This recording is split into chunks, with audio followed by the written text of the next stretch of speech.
Hello, I'm Nazareno Godi from Stulz SPA. In a couple of minutes, I will start the webinar about our control optimization software for plant rooms, the CyberHub Plant Opt.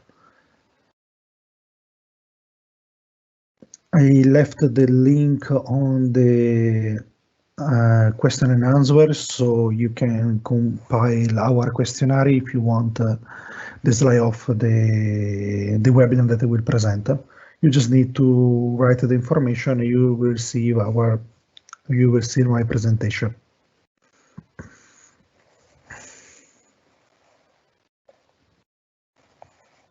Just as general rule, I remember that your question will arrive with a 30-second delay respect the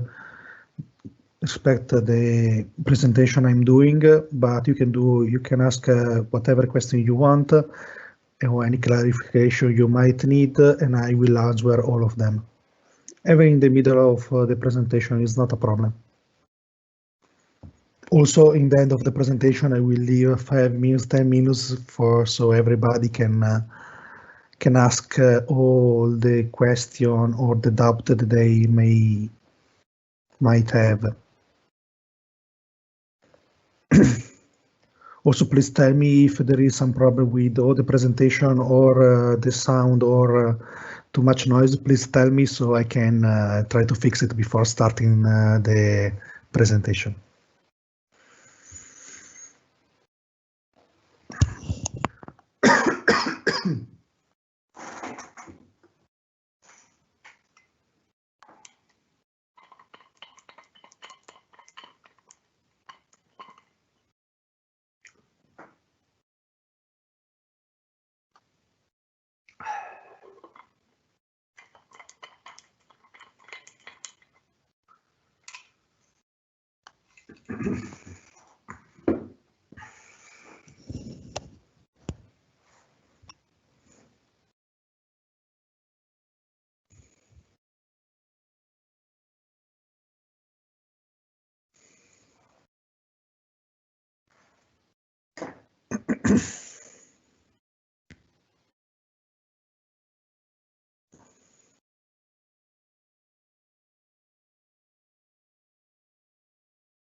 Okay, still having problem with my audio?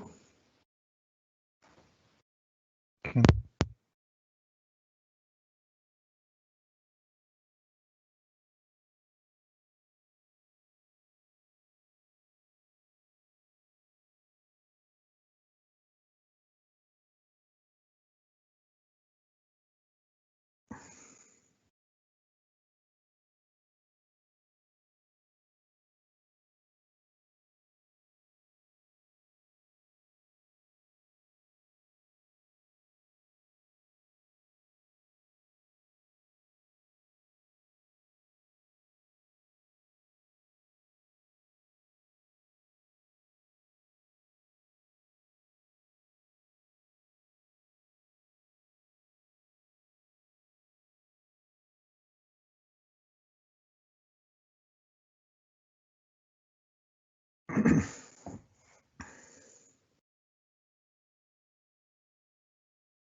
So I would start with my presentation. So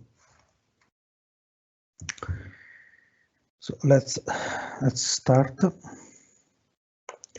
So the software for the control and optimization of the plant room is called the CyberHub Plant Opt.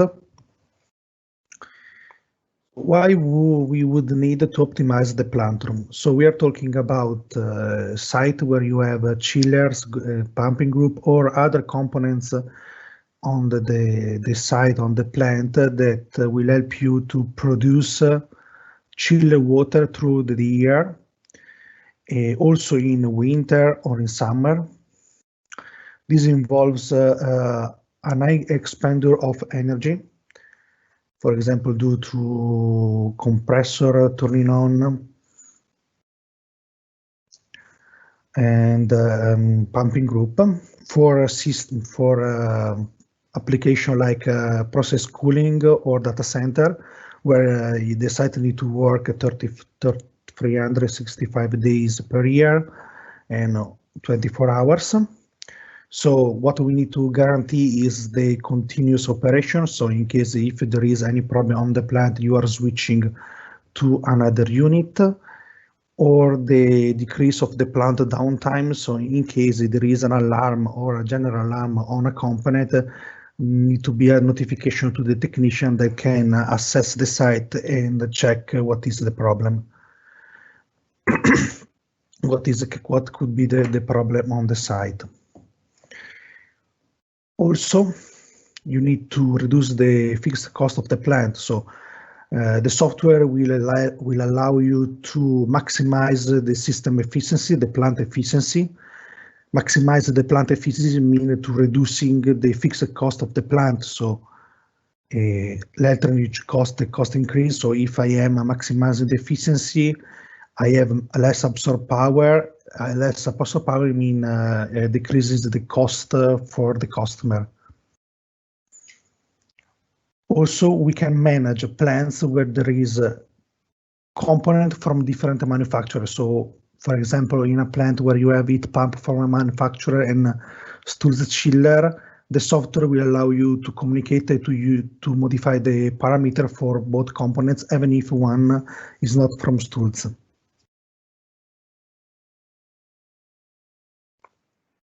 Let's take a look at an example of a chiller water system. For example, on the left, you have the part of the plants where you produce the chiller water. In this case, for an example, there is the WaterTech chiller with a turbo core compressor coupled with the free cooling module and the dry cooler. And we have our WSA chiller with a screw compressor. On the right, there is an example of on a room with air conditioner, but could be a secondary. It could be other component that use the chilled water. So what we can control, not only chiller, but we can have a group pumping group, we can have a dry cooler, we can have cooling tower, different unit, different efficiency, but the part on the left is the one that are consuming the most energy on your plant room. So what the plant hub can do? The plant hub is similar to a director. And as a director, you know every component on the plant room, how it should work and how to maximize its efficiency.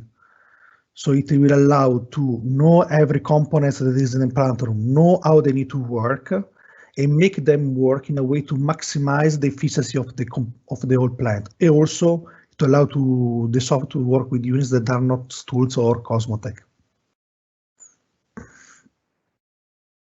So let's talk about the optimism pyramid. So how the software think. So we need to have first to have a three pillar on the system. One is the system design. So the system design need to be drawn to optimize every component and also to reach the customer requirement. Then the components that are selected need to be good component with a high efficiency. They will integrate perfectly on the system design. And also the automation. On the automation, it will allow this software to control and manage every component. So with automation, we have the possibility not also to read the information from the components, but also to modify for example, the chiller set point or the fan speed, the pump speed, so the pump frequency, sorry. So the automation is very important. These three pillars are the basis of the optimization strategy. I always need to have these three pillars if I'm going to go for the software. Once I have these three requirements, I can do the management and monitoring. So I can manage every component of the platform and monitor their efficiency, their data, and their performance. With all the monitoring, I can do the measure and verification. So with the measure and verification, I can verify how the component is working, measuring it, and verifying with the efficiency curve that I put on the software or with the efficiency that I'm measuring during the plant life. With the measure and monitoring, I can evaluate when a component is not working correctly. If it's not working correctly,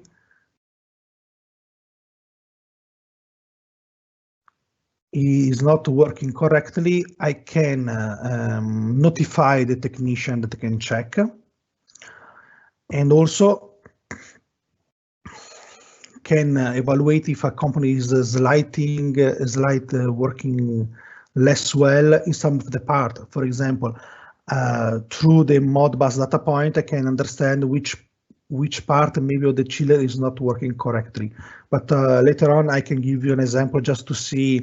I mean, so this much information I can understand, and let's go to evaluate how the company is working not well and why maybe it's not working that well. So with all this information, I can do a diagnostic and check the maintenance, so I can evaluate when we need to do the maintenance and notify the technician. Also, we can do report and charts. You can do a monthly report where every month you can send to some user how the plant is working. So, for example, the facility manager can check how the system is working, if it is working as designed. When I have all this module, the software can implement the sophisticated algorithm for the optimization of the system. So with all this information, and because I can manage and monitor the unit, I can verify the efficiency. I can go to implement all this strategy to optimize all the system. I already see a question. So we already have a demo to see the personalization of the software. It is currently working, but need to check if it is working outside of Stulz SPA server.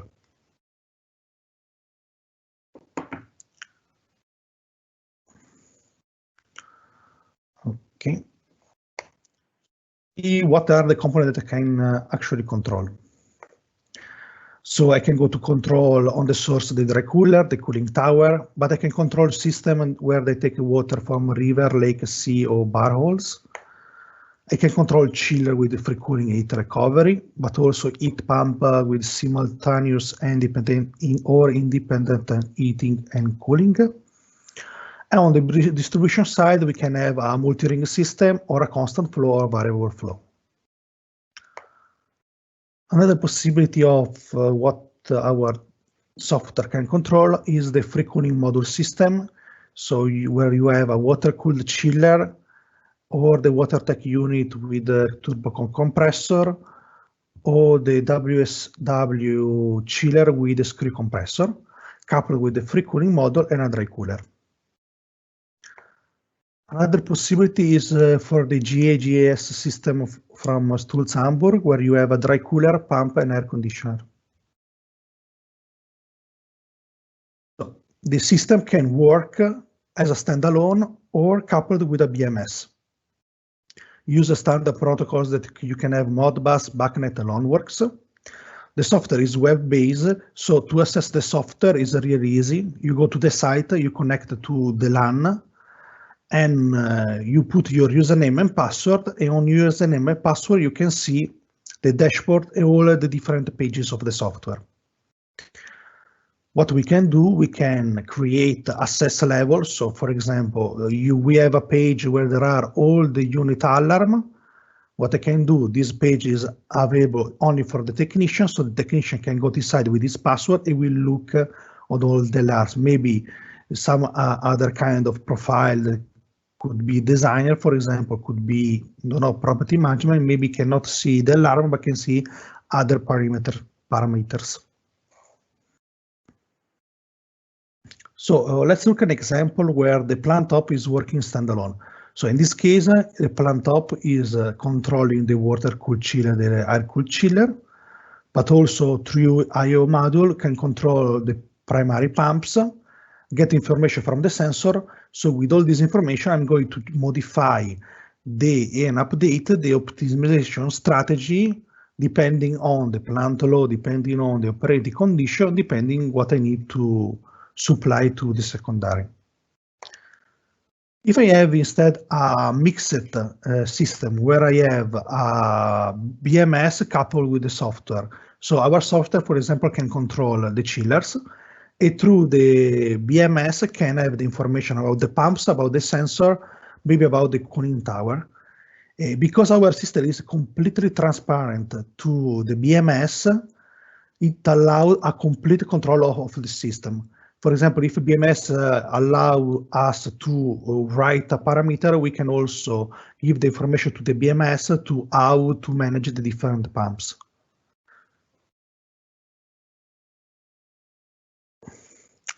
So we have two different software. One is called Plant Opt, and the second is called Plant Opt Core. So let's start with the Plant Opt Core. That is a low-cost plant control system. So it uses a fixed sequence of operation. So you do a pre-engineering on the plant and decide what is the sequence of operation. So you give priority maybe to the free cooling chiller, and then maybe without free cooling, or maybe you can want to give priority to the fourth chiller because they have high efficiency, and the third and the fourth chiller will be in the other position. So what we can do with this software, you can do alarm notification via mail and telegram. This is automated by the software. In case of alarm, if you can access to internet, it can send a notification to the technician that maybe is not on site. Another possibility is the new fault rollover. So when one unit triggers an alarm, we can switch to the other unit. Stage up and stage down of the chiller, I will show you soon to show the difference that we can have with scroll and screw compressor. You have a chiller rotation, so there is a routine that check the chiller hour to the side, considering the chiller have the same priority, which one to use.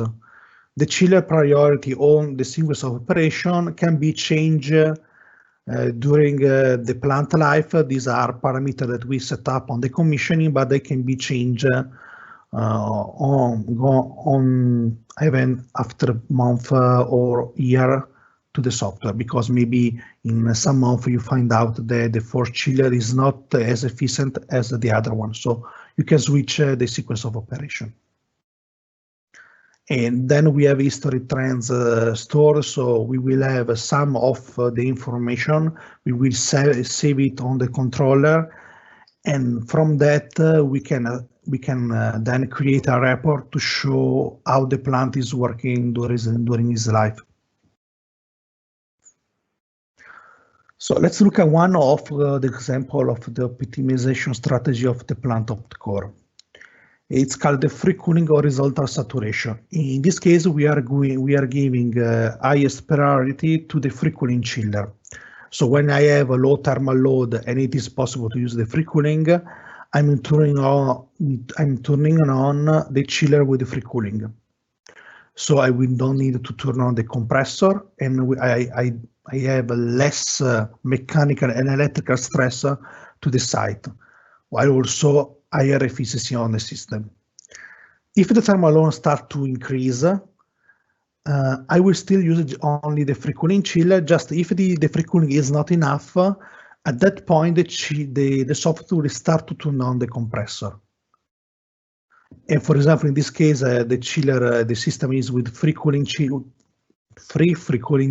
and one without free cooling. So we will give priority to the first three, and the last one we will leave as a backup. Also, this can be modified, because if I have a low ambient temperature, I want to turn off before the chiller without the free cooling is not a problem, is to give different sequence of operation.